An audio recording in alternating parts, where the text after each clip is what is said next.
What's up, guys? I was gonna do a little Q&A about me or cardistry in general because, a lot of people are just starting out and I wanted to help. So let's see what you guys asked. How are you so cool? No, I'm kidding. No one asked that. Chris asked, where and how did you learn cardistry? So let me grab a deck of cards because I feel like I'm just sitting here. Okay, while we talk, I'm gonna break in this deck of cards. So Um, where and how did you learn cardistry? Chris asked that. Great question. Um, so back like 10 years ago, cardistry was not like as popular as it is. I used to learn it off like YouTube magicians and stuff, and now there's like a lot of cardists on YouTube that also post tutorials. Later on, when I was more intermediate, I would kind of jam with friends and I would ask them like, "Wait, how do you do that move?" And they would teach me how over like a call or something. For beginners, I would just recommend YouTube. Yeah. On to the next. What stock is the best for cardistry? Um, yeah, I hate to say this, but like it really is up to taste. I like the thin crush decks. I feel like the edges don't wear out as fast, but I haven't done the trials for that. It's just like it makes more sense, right? There's less surface area to kind of make dents in. So yeah, I'm gonna do like a speed round. What's my favorite deck? Okay, this is not gonna be speedy. I might say Aviators. I might go with the Black Lions from David Blaine. I'm not gonna lie. Those are like invincible. Those cards last forever. How are you? I'm doing well. Thank you. Shmew, how are you? Um, can you show your first trick ever? I can't remember.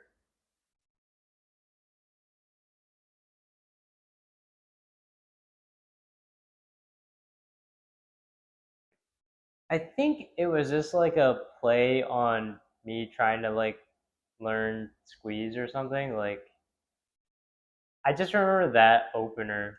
Like it was just this. I don't remember what came after that, but yeah, something along those lines. It like formed a shape or something. Oh, like this. Oh man, wait, that's actually kind of cool now that I'm looking at it. Boom, boom, boom. Maybe something like that. I just remember that like that motion of it like squishing and squishing. Um, not bad, not bad for a little dude. Favorite card trick. That's fine. This is a cardistry channel. We don't do magic here, but if I have to do magic, I saw this guy that's like gone now. His name was Nick Blau, and he showed this trick on a live stream one day. I can't perform the trick. It's like an in-person trick, but like the premise of it is that like someone selects a card and it doesn't matter if you see it or whatever, you lose it in the deck. And instead of just finding the card, you like play a game. So like the premise of the game is that you flip over a card and they guess how many it is. And then like randomly it'll just be like half the deck flipped over.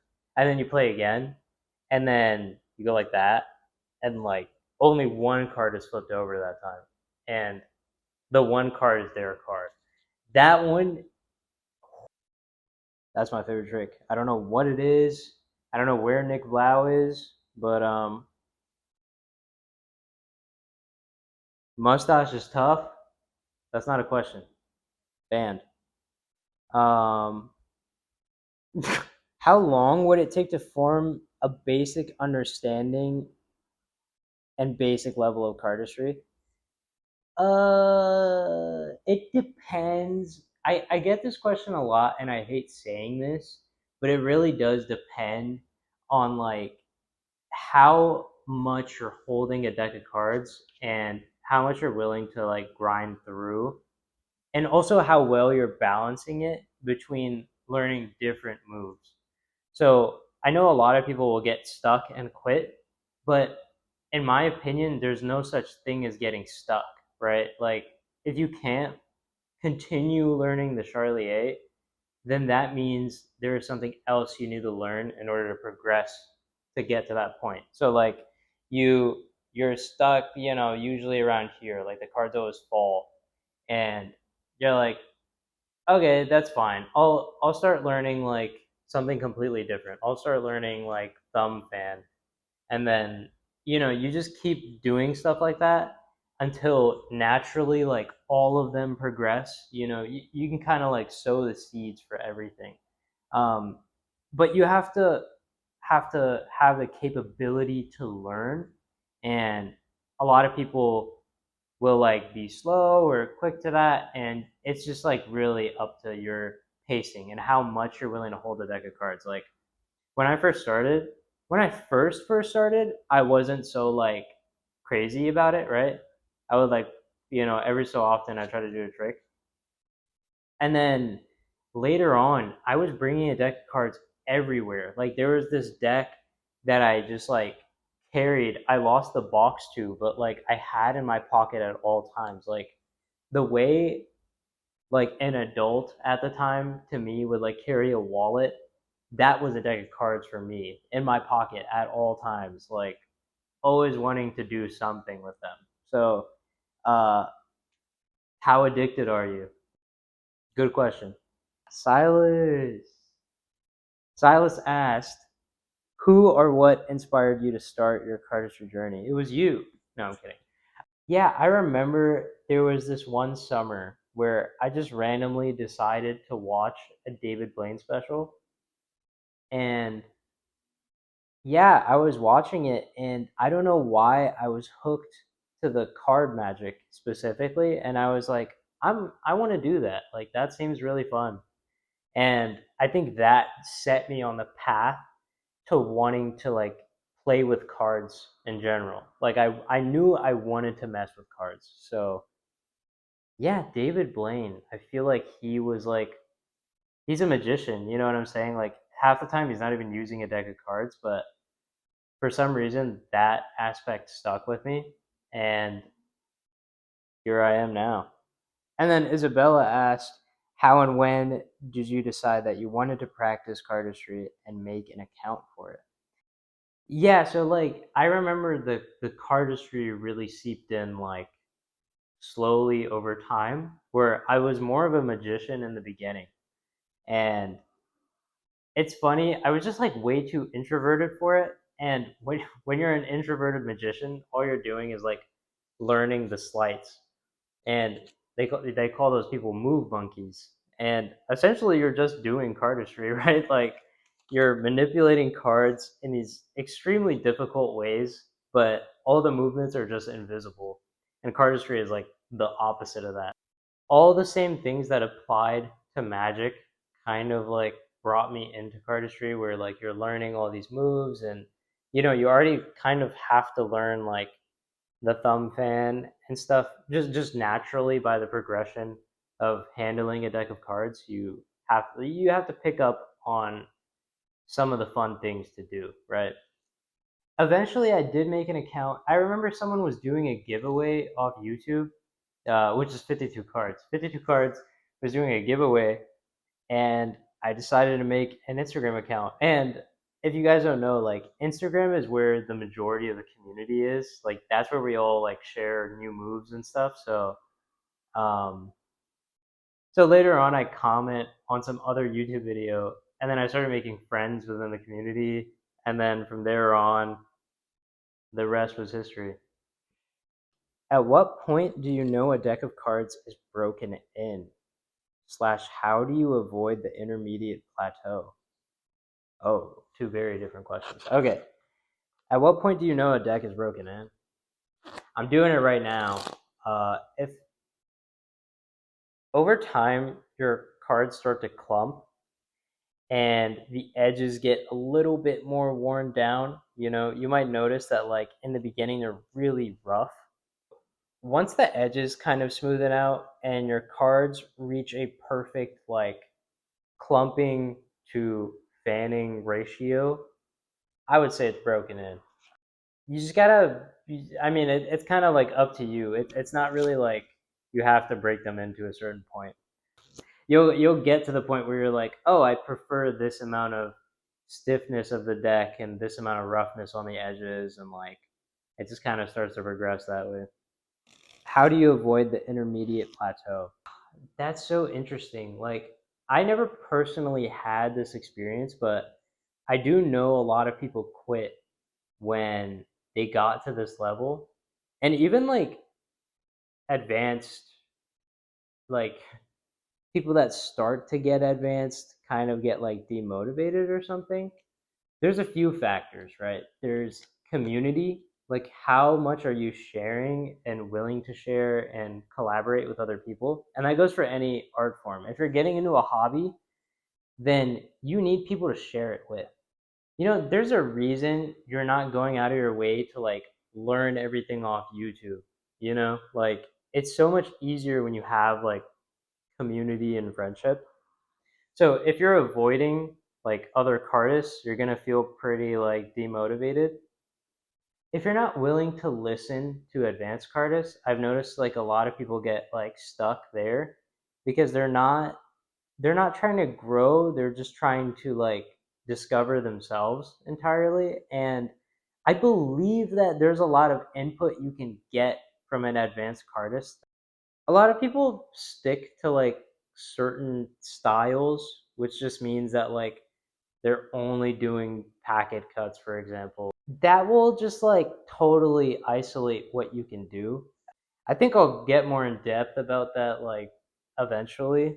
It's just, yeah, that's a big issue. I think a lot of people cling to this like identity and they really want it, and then they feel like they have to go into hiding or something. Like, just have fun, you know, learn more moves and share them, and like love cardistry for what it is. You don't have to be like this guy that's like creating at the top level and releasing this really sick video all the time. Like, it's cool to just be a part of the group. You know what I'm saying? Like, have fun. Don't try to preserve this image of yourself. Like, share what you want to share.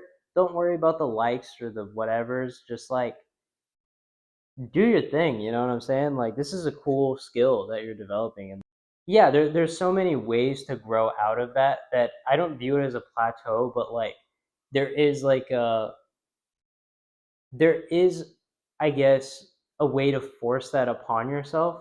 Essentially, if you're not consuming any more information, then you're going to plateau. And if you're not having any like social life in terms of cardistry, that's going to plateau. So I think those are like really your deciding factors. And then you're kind of boxing yourself in if you're like literally only sticking to like a small move set, right? You gotta learn, you gotta learn.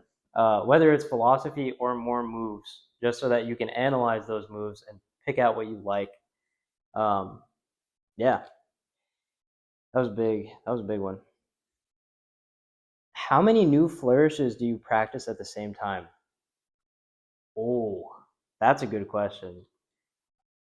I'll do a lot of moves, but like practicing in order to like become sufficient at a move, like I'm learning. I learned like a move a day recently. Like that's just kind of been like a challenge for me. I don't even like post a new move a day. I just kind of like learn one just to kind of consume it a little more and think about them. So yeah, like practice. I guess I'm always practicing like maybe like up to 40 moves within like a time, like what's in my repertoire and like cycling. Um and you know that I will count like, you know, this is one and waves is two, and you know that goes into this, which is three, and it just keeps going. Like I could, you know, I'm not really practicing them. I'm just like doing them more. You know what I'm saying? Like, who are your favorite cardists? Oh, I I really like Daniel Lin. I feel like his repertoire is like insane, and oh man, he's just so clean. Like the way he handles cards is just like, oh man. If I had to do like maybe like a top five, I feel like Aviv is like number one, right? Aviv is like someone who's super experimental and loves to just like do the weirdest things. It's so nice because I feel like I was really young when I got to see all that, and that like influenced what I thought of cardistry as. You know, like I remember I remember it was like pretty trendy to be a packet cutter for a while, which just means like you only stick to packet cuts. And I remember being someone who could do the packet cuts and fans and these weird miscellaneous moves. Like it was just like super cool because I felt like I could do everything and everyone else was just so like in a box. And I think that's why I never quit was because I had so much to look forward to. Like, when did you start learning cardistry? 10 years ago? Maybe 10 years ago. Yeah, I was like 12. I was in middle school.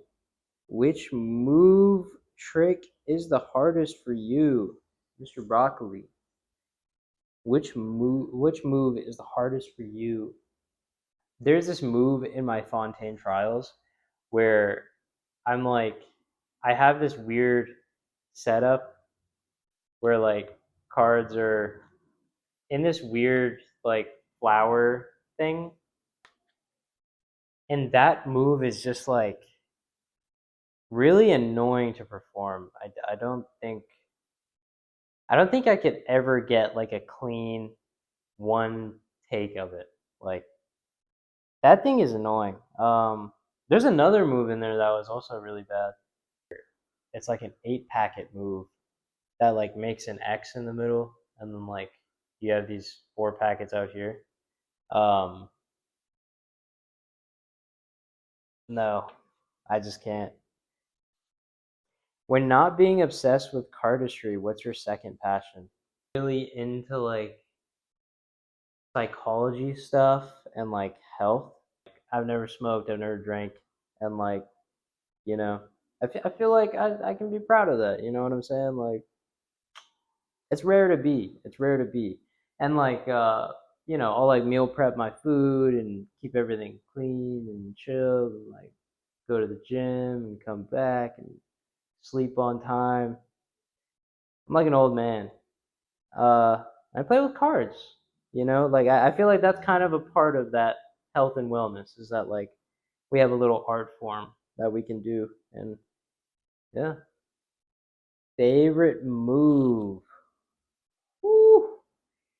You know, favorite move. It's starting to become this thing where you can like do this.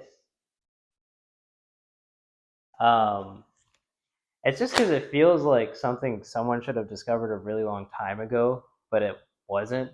And also, I made it, so like it feels really good to be that guy. I feel like I have one under my belt that's like this could be a classic.